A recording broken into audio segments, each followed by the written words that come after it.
warahmatullahi wabarakatuh. Alhamdulillah wa syukurillah ala nikmatillah wassalatu wassalamu ala rasulillah sayyidina Muhammad sallallahu alaihi wasallam ibni Abdillah wa mawala amma ba'di. Qala Allah ta'ala fil Qur'anil Karim, a'udzu billahi minasy syaithanir rajim. Bismillahirrahmanirrahim.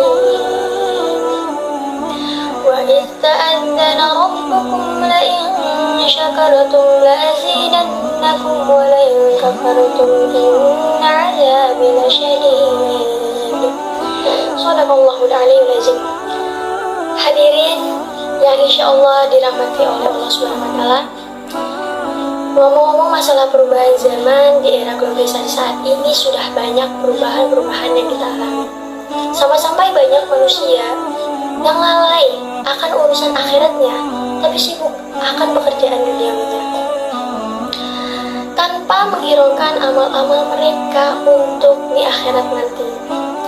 Lantas, bagaimana kita menghidupkan kembali niat, tekad, serta kemauan untuk bisa menyeimbangkan urusan dunia dan akhirat?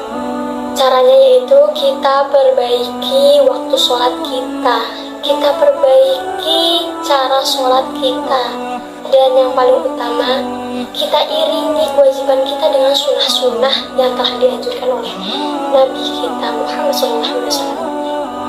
Lalu, bagaimana caranya kita membiasakan diri untuk bisa mengerjakan sunnah-sunnah tersebut? Ya, sebenarnya banyak ya cara untuk membiasakan diri kita supaya kita tuh terbiasa dengan sunnah-sunnah yang Nabi Muhammad anjurkan. Caranya itu dengan niatkan dalam hati, disertai dengan keistiqomahan.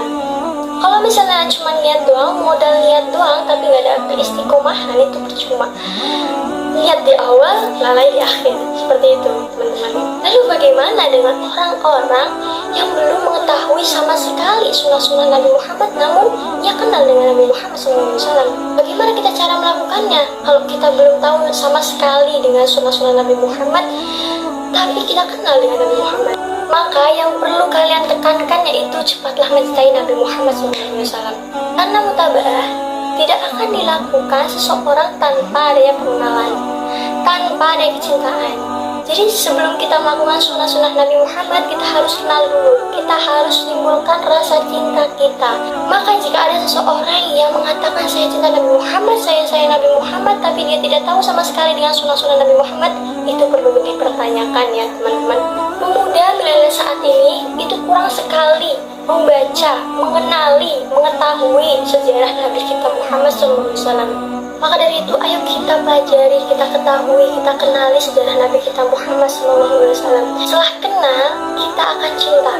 Setelah cinta, baru kita mutaba'ah, kita ikuti sunnah-sunnahnya Nabi kita Muhammad SAW. Ya memang gitu prosesnya memang seperti itu. Cinta itu tidak akan ada, tidak akan pernah ada kalau tidak ada pengenalan. Dan pengenalan tidak akan pernah ada kalau bukan adanya cinta. Kalaupun ada cinta tanpa adanya pengenalan, itu terpaksa. Karena segala sesuatu yang terpaksa itu biasanya tidak akan lama. Karena apa? Karena dia tidak bisa menemukan rasa cinta dan dia tidak suka apa yang dia lakukan.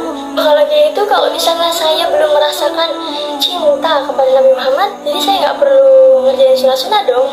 Tidak seperti itu ya teman-teman.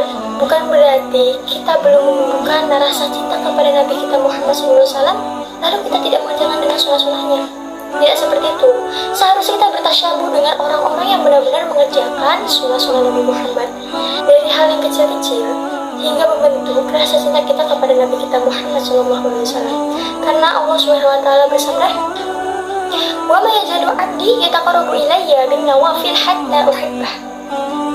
Yang aku cintai daripada apa-apa yang telah aku fardukan kepadanya, dan mendekati kepadaku dengan melaksanakan sunnah-sunnahnya. Fa idza ahbabtuhu kuntu sam'ahu alladhi yasma'u bihi. Bila aku telah mencintainya, maka aku akan menjadi pendengarnya yang ia gunakan untuk mendengar. apa saja sih sebenarnya sunnah-sunnah Rasulullah yang bisa kita laksanakan, yang kita bisa jalankan? Dari yang ringan-ringan dulu deh. Karena kalau kita ngerjain sunnah yang langsung berat-berat gitu kayaknya agak sulitnya.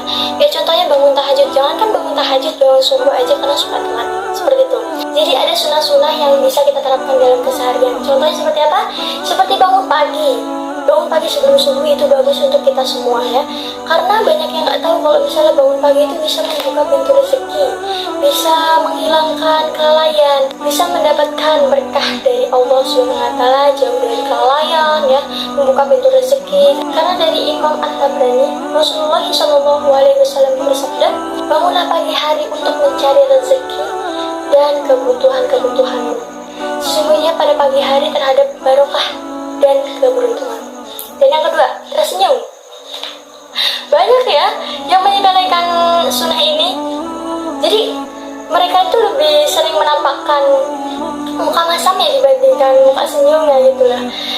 Jadi kita harus benar-benar melatih wajah kita untuk selalu tersenyum kepada saudara-saudara kita. Walaupun kita tidak menyapa, setidaknya minimal ya senyum. Karena apa? Karena tabassumuka fi wajhi akhika shadaqatun. Karena senyum di hadapan saudara-saudara kita itu adalah sedekah. Seperti itu. Ketiga itu berkata baik atau diam. Karena banyak sekali ya orang-orang yang tersinggung dan merasa sakit hati dengan perkataan-perkataan yang telah kita lontarkan. Karena mereka mungkin gak ada topik yang lain, jadinya mereka tanpa sadar menjatuhkan harga diri orang yang mereka tuju. Yaqul khairan aw yasmut. Maka berkatalah baik atau diam. Jangan sampai lisan kita ini menjadi dosa jariah. Kenapa bisa disebut dosa jariah? Karena setiap perkataan yang bisa menyakiti seseorang itu, orang itu akan selalu ingat dengan perkataan yang menyakiti dia. Jadi mereka itu bisa memaafkan perkataan yang kita lontarkan sehingga dia merasa sakit hati, tapi tidak untuk melupakan ya kesalahan dari perkataan yang kita lontarkan kepada mereka. Seperti itu teman-teman. Namun mengapa hal sunnah seperti ini banyak yang menyepelekan? Jangankan yang sunnah, yang wajib aja masih banyak yang menyepelekan. Seperti itu ya teman-teman ya. Jadi mumpung kita masih ada di dunia, masih diberi kesehatan dan banyak umur, mari kita perbaiki diri ya. Karena sekarang sudah banyak kejadian-kejadian atau peristiwa-peristiwa yang menandakan dekatnya akhir zaman. Mungkin cukup sekian tausiah dari saya, kurang lebihnya mohon maaf. Uzur makolah, mengadakan zaman kolah. Perhatikan apa yang saya katakan, tapi jangan melihat siapa yang mengatakannya. Kurang lebihnya mohon maaf. Wassalamualaikum warahmatullahi wabarakatuh.